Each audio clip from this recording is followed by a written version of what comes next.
Mabel, a sorrowful young girl, sat beneath a tree on the riverbank, her voice trembling as she sang in despair.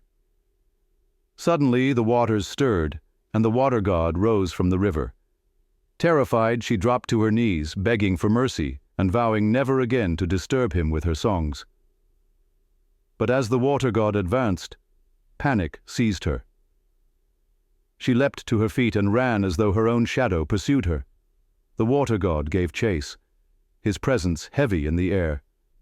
Mabel stumbled into her compound, collapsed on the ground, and dragged herself inside, slamming the door shut. Her body shook with terror.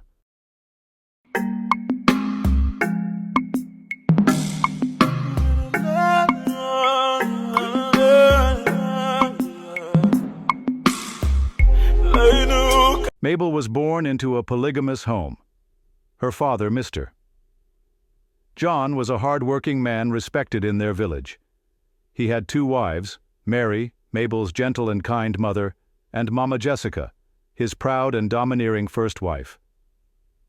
Mama Jessica had a daughter, Jessica, a beautiful but arrogant young woman of 20. Though Mr. John loved all his wives and children, Mabel was his treasure. Her humility, intelligence, and hard-working nature captured his heart. He often praised her, and this affection ignited jealousy in Mama Jessica and Jessica. On the morning of Mabel's 18th birthday, tragedy struck. Mr. John was killed in a sudden accident on his way home from work. The family was devastated. Months later, fate dealt another cruel blow. Mary, Mabel's mother, was secretly poisoned by Mama Jessica, driven by envy and hatred. With both her parents gone, Mabel fell into the hands of her stepmother and stepsister. Cruelty became her daily bread. Beaten, starved, and loaded with endless chores, Mabel cried in secret. Often she wandered to the riverbank, pouring her sorrow into mournful songs. Her sweet, flute-like voice drifted into the waters, unaware that it reached the ears of a powerful spirit, the water god. One evening, as she sat on a stone fetching water, she sang again, "O river, take my sorrow, wash it far away. O sky, hide my pain, don't let them see my tears." The river began to churn. Bubbles rose, waves swirled violently, and from its depths emerged a radiant figure. The water god stood tall, robed in glowing white, silver hair flowing like moonlight, eyes blazing like fire. "How dare you disturb me every day with your voice?" How he dare thundered. you disturb me every day His with your voice shook the earth, splashed the river, and rattled the trees. Terrified, Mabel fell to her knees. "Please, I didn't mean to disturb you. I only sang because I was sad," she cried. The water god glared at her trembling frame, then vanished back into the river, leaving her shaken. She ran home in tears, only to be whipped by Mama Jessica for forgetting the water pot. That night, under the cold moonlight, Mabel was forced back to the river. The water god appeared again, this time angrier. He pursued her onto the land, the air freezing in his presence. Mabel screamed as she fled to her home, but when she tried to speak, no words came. Her ears closed. She had become both deaf and dumb. Her cries for help were silent. Mama Jessica and Jessica only mocked her. "You are cursed," they jeered, laughing at her suffering.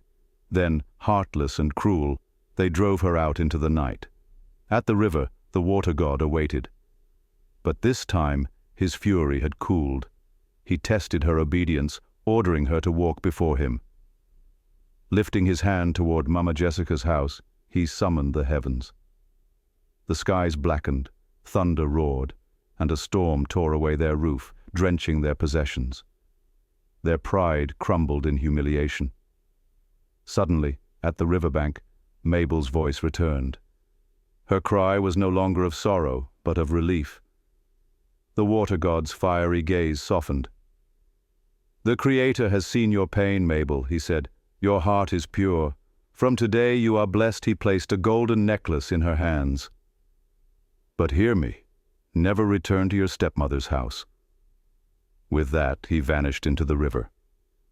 Mabel fled into the forest, where exhaustion overcame her. She collapsed only to be found by a kind old traveler who carried her to his hut, 6 villages away. With her was a mysterious wooden box filled with dozens of golden necklaces shimmering with divine light. It was clear she had been chosen for greatness, her life transformed.